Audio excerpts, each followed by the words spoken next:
Sanford home buyers and sellers, it is still a seller's market. And despite what your uncle or your brother or your neighbor or Johnny down the street told you about the market crashing here towards the end of the year or any time in the near future, they're wrong. And it's not going to crash. And I'm going to show you why.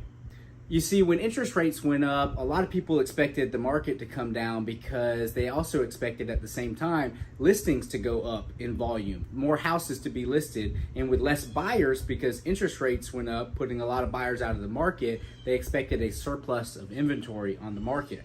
But that didn't happen. And why didn't it happen? It didn't happen because sellers with a 3% interest rate didn't want to sell their house in order to buy one at 6 or 7% interest. So we went through a period of time where I called it like lock-in syndrome, where sellers were locked into these low interest rates. They were almost trapped in their homes. And some people told me they didn't feel trapped, they felt lucky, and that is true. But nonetheless, it kept a lot of listings from hitting the market, which balanced the scales. Even though we had less buyers buying homes, we also had less sellers selling homes, which kept things in balance. Another reason people thought that the market was going to crash is because they expected a big wave of foreclosures after they ended the forbearance programs that allowed people to skip mortgage payments during COVID. And that's just not the case either. Foreclosures are near all-time lows. And although they're up slightly from 2020, 2021, they're still very low in comparison to the crash years of 2007, 2008, in that time frame. Serious delinquencies are also on a decline. People just aren't missing mortgage payments because they have to be qualified in order to get the home in the first place. Mortgage qualification standards are much higher now than they were back then. So we're just not seeing those foreclosures that would cause a big crash in the market. And this is Sanford's inventory right now. So although, again, it is up from what it was in 2020 and 2021, it's still under 4 months of inventory. And like I've said so many times, a lot of the inventory on the market here in Sanford is sort of false inventory. It's a new construction home that hasn't even started construction yet. And you can't move into footers or framing. And so although we have probably 1 or 2 months of inventory on the market as new construction, it actually can't be purchased for several months before that home is actually complete. So what actually happened during this time when interest rates went up was a deceleration of prices, which, don't get confused, it's not the same thing as a depreciation of prices. Prices really didn't go down, and especially not in our area, not in Sanford or the surrounding areas. Prices just slowed down. It went from going up like this to maybe like this, where we remain level as buyers kind of navigated the new interest rate environment and sellers navigated the new interest rate environment, but they did not go down. And so nationwide, we saw that the average home price fell very slightly after the interest rates went up. That really didn't happen here in Sanford, but nationally it did. But as you can see, we're already on the other side of that.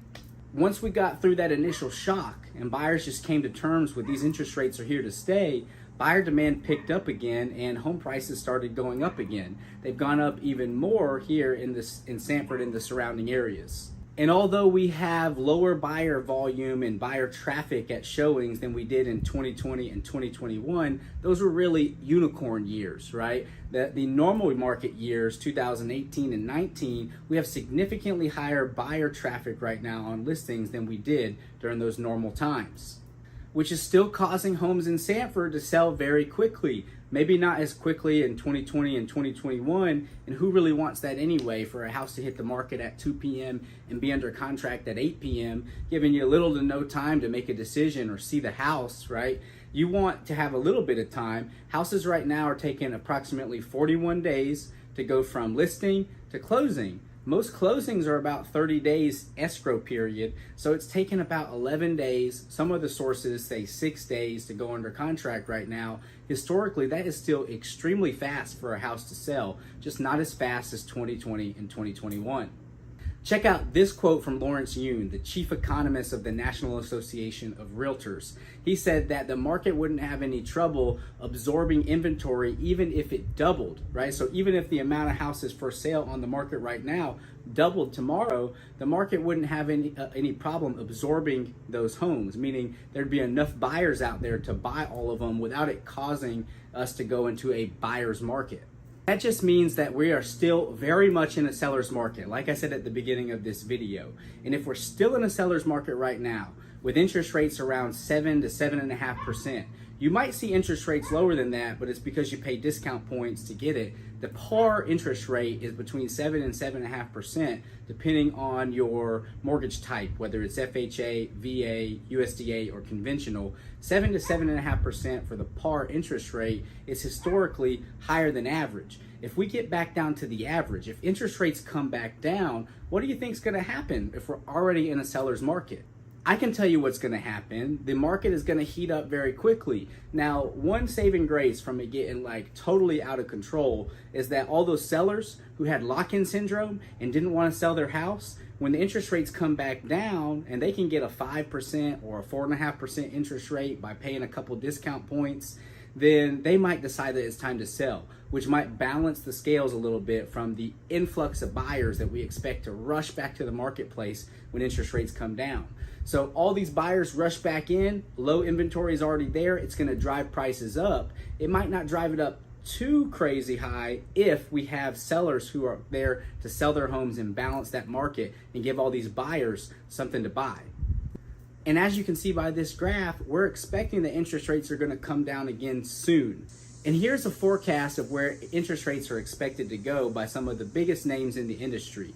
5.73% average interest rate expected by Q3 of next year. That means that's the par rate. That means that people are probably getting high fours in their interest rate if they're paying a discount point or two, which most people are doing right now.